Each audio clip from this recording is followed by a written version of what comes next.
On May 25th, 2026, an old man in white robes walked to a podium inside the Vatican and did something no pope had done in the 2,000-year history of the Catholic Church. He didn't just publish a letter the way popes always had. He stood up in front of the world and presented it himself. No pope had ever done that. The letter was over 200 pages long. Its subject was artificial intelligence, and seated in the row of cardinals beside him was a 33-year-old man who has said publicly that he does not believe in God and who spends his days helping to build the very thing the Pope had written to warn the world about. His name is Chris Olah, and he is a co-founder of one of the most powerful AI companies on Earth. The oldest institution on the planet had just issued its first formal ruling on the newest technology in human history.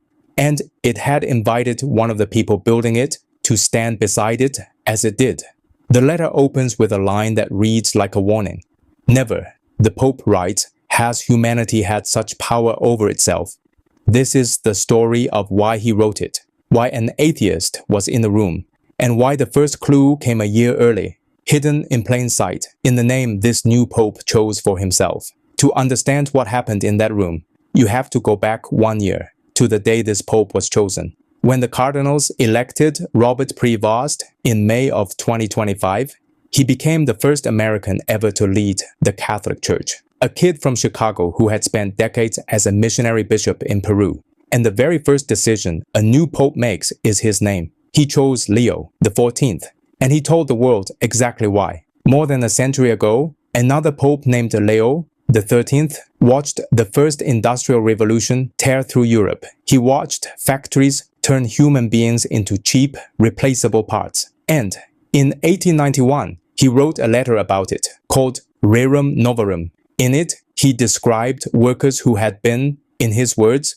surrendered, isolated, and helpless to the hard-heartedness of employers and the greed of unchecked competition. That letter didn't just describe a problem. It founded an entire tradition, what the Church calls Catholic social teaching. It argued for fair wages, for safe conditions, for the right to form a union, back when those ideas were radical. And for the next century, Pope after Pope built on it, and its ideas helped shape the labor laws of the modern world. So when Robert Prevost chose to be Leo XIV, he was making a statement. He was saying, the machine age is back, and this time, the machine can think. Days after his election, he told the cardinals the church would offer her social teaching, in his words, in response to another industrial revolution and to developments in the field of artificial intelligence. And then he proved he meant it. He signed his letter on AI on May 15th, the exact same date, the exact 135th anniversary to the day of Rerum Novarum. The church has done this exactly once before, and the last time it helped reshape the 20th century. The letter is called Magnifica Humanitas, and it is not a vague blessing. It is a 38,000-word argument in 5 chapters, and it rests on one claim that sits underneath everything else. Artificial intelligence, the Pope writes, is not morally neutral. Technology never is, he says. It takes on the characteristics of those who build it, fund it, and use it. From there, he builds his whole case on a single idea: human dignity. Not the kind you earn, the kind you are born with. Human dignity, he writes, does not depend on a person's abilities, wealth, or position in life. And he warns against what he calls a particularly insidious idea, that every person must earn or justify their own worth, which is, when you think about it, exactly how a machine sees a human being, as a score, an output, a number to be optimized. From that foundation, the letter lays out its concerns, and they are sharper than you might expect from the Vatican.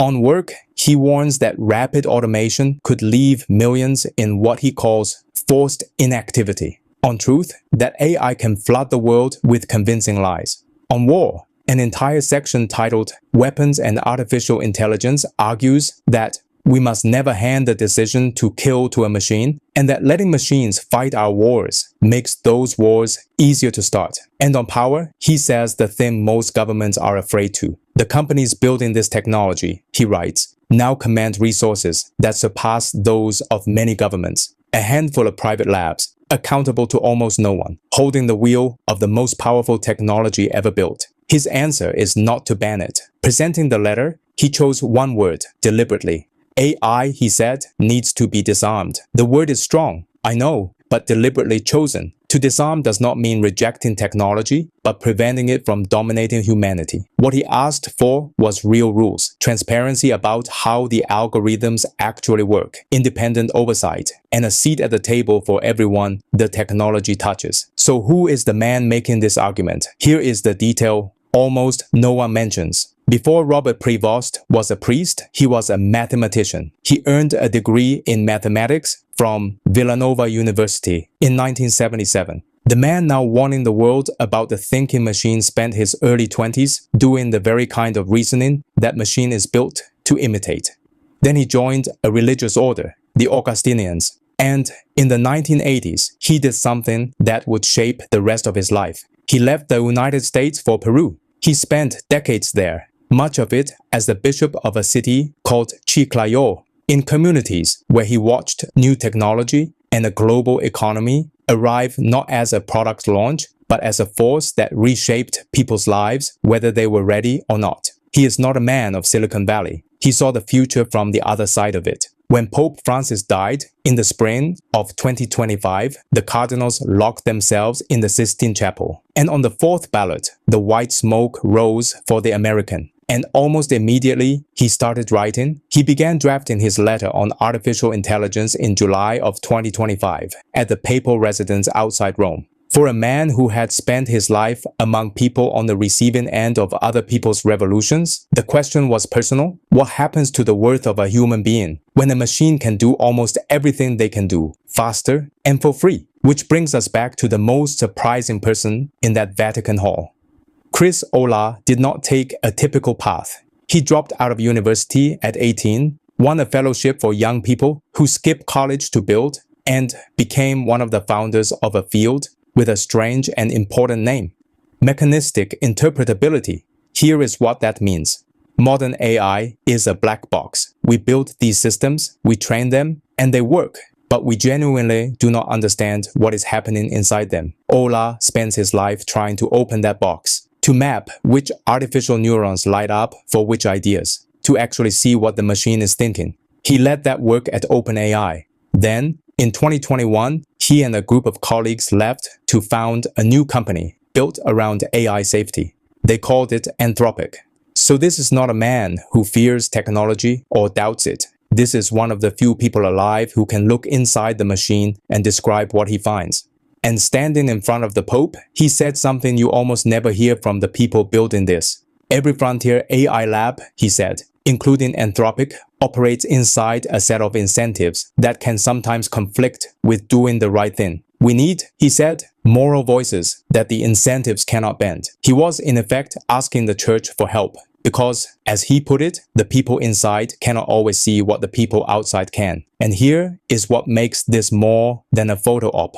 Anthropic had spent months in quiet conversation with religious thinkers. The connection was brokered by a former tech executive who became a priest, and his ethics institute had already helped shape the document that defines the values of Anthropic's own AI, Claude. The church's fingerprints were already inside the machine. The Pope thanked Olah by name. What a great sign of hope it is, he said, that with our differences, we can listen to one another. Not everyone saw hope. The AI researcher, Timnit Gebru, accused the Vatican of giving cover to an industry about to make billions, comparing it to partnering with the Sackler family to talk about the harms of opioids. And there was a genuine contradiction in that room. Olah's own research has found patterns inside these systems that look like joy and fear and grief. The encyclical insists the machine only imitates. The man who can see inside the box and the document warning about it do not entirely agree on what is in there. At the very heart of the letter is a single image, a choice. We are, the Pope writes, facing one choice. We can build a new Tower of Babel, the monument humanity once raised to make itself like God before it collapsed. Or we can build a city where God and humanity live together. Babel or the city, domination or the common good. And the reason this letter landed when it did is that, by 2026, the mood had already turned. At graduation ceremonies across America, crowds began booing speakers who praised artificial intelligence. Roughly 4 in 10 young people now say it will make their own futures worse. Layoffs were being blamed on automation. Into that anxiety, the oldest institution on earth stepped forward and said something almost no one in the industry was saying. The problem is not the technology, the problem is domination. And the people building it, at least one of them, agreed they should not be trusted to watch themselves alone. The Pope did not claim machines will never be impressive. He claimed they will never be enough. No computational system, he writes, can create a heart that gives itself or a conscience that discerns good from evil. For a few years now, we have been asking whether artificial intelligence can think. This letter asks a different question, whether, in building it, we will remember how to be human. And maybe the strangest, most hopeful thing about that day in the Vatican is its shape. The people building the future walked into the oldest room they could find, and they asked the people who have spent 2,000 years arguing about what a human being is really worth for help